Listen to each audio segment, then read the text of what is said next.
Di tahun 2023 nanti, ada dua judul anime yang lumayan gua tunggu, yaitu anime Dainana Oji dan Isekai Handyman Saito. Menurut gua, kedua anime ini bakalan jadi calon anime bagus di tahun depan. So, mari kita bahas sebentar aja.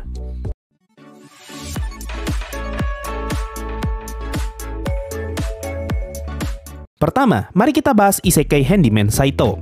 Gue pertama kali tahu judul ini dari manga. Pada saat itu, kesan pertama gue tidak begitu bagus karena gambar mangganya yang aneh dan juga chapternya yang terlalu pendek.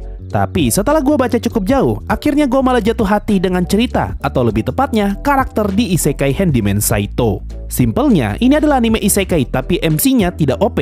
Meskipun begitu, MC di anime ini sangat berguna dalam banyak hal, sehingga dia pun disukai oleh karakter yang lain, terutama anggota partinya.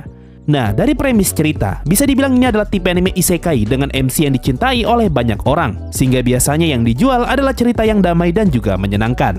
Nah, di Isekai Saito, yang jadi nilai jual utama dari cerita ini adalah karakternya.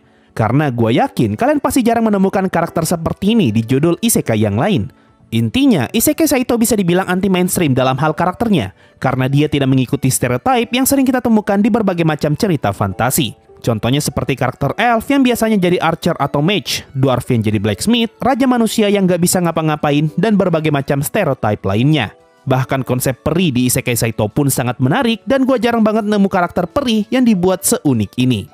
Gue pengen sebutkan nih satu persatu karakter bagusnya, tapi takutnya nanti malah jadi konten spoiler. So, kalau kalian penasaran, silakan langsung baca mangganya, atau tunggu aja sampai animenya rilis di awal tahun depan. Hal inilah yang ngebuat gue langsung suka dengan cerita Isekai Saito, dan gue sangat berharap semoga versi anime Isekai Saito digarap dengan baik. Soalnya sudah ada banyak kasus anime di mana versi mangganya bagus, tapi ketika jadi anime malah ampas.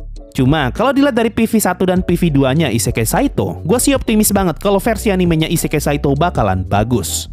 Oke, lanjut ke judul kedua, yaitu Dainana Oji. Gue pertama kali tahu Dainana Oji dari manga, dan gue langsung terkesan ketika pertama kali baca versi mangganya. Dari segi cerita, Dainana Oji bisa dibilang adalah cerita reinkarnasi pada umumnya, di mana manga ini menceritakan seorang penyihir yang bereinkarnasi menjadi pangeran ke-7, dan dia menghabiskan waktunya untuk bereksperimen dengan sihir. Karena hal ini, dia pun berhasil menjadi karakter yang super kuat meskipun umurnya masih muda. Nah, apa yang ngebuat Dainana Oji bagus adalah visual mangganya yang bagusnya bukan main, dan juga karakternya yang gampang banget untuk disukai.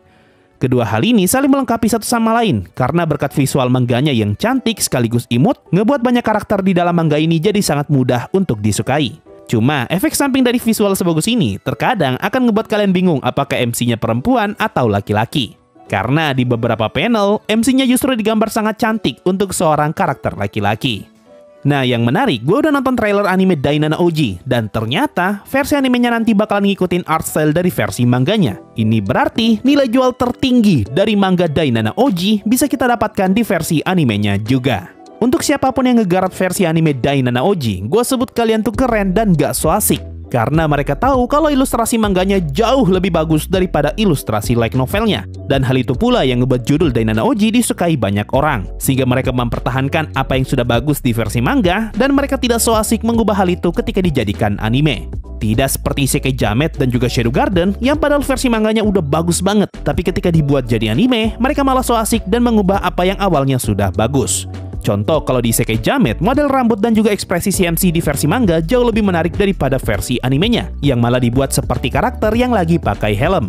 Hal yang serupa juga terjadi di versi anime Shadow Garden, yang dibuat jauh lebih serius daripada versi manganya, yang padahal sudah bagus banget berkat unsur komedinya yang cukup kental. Nah, versi anime Dainana Oji tahu kalau art style mangganya jauh lebih bagus daripada ilustrasi novelnya. Jadinya mereka tidak so asik memaksakan agar versi animenya terlihat sama seperti versi light novel, dan lebih memilih versi manga yang jauh lebih superior.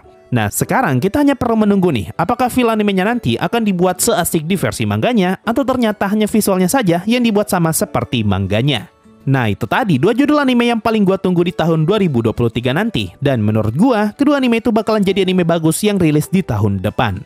Kalau menurut kalian gimana nih? Anime apa aja yang kalian tunggu di tahun depan? Coba komen di bawah. Mungkin itu saja untuk video kali ini. Makasih semua yang sudah mendengarkan, dan bye-bye!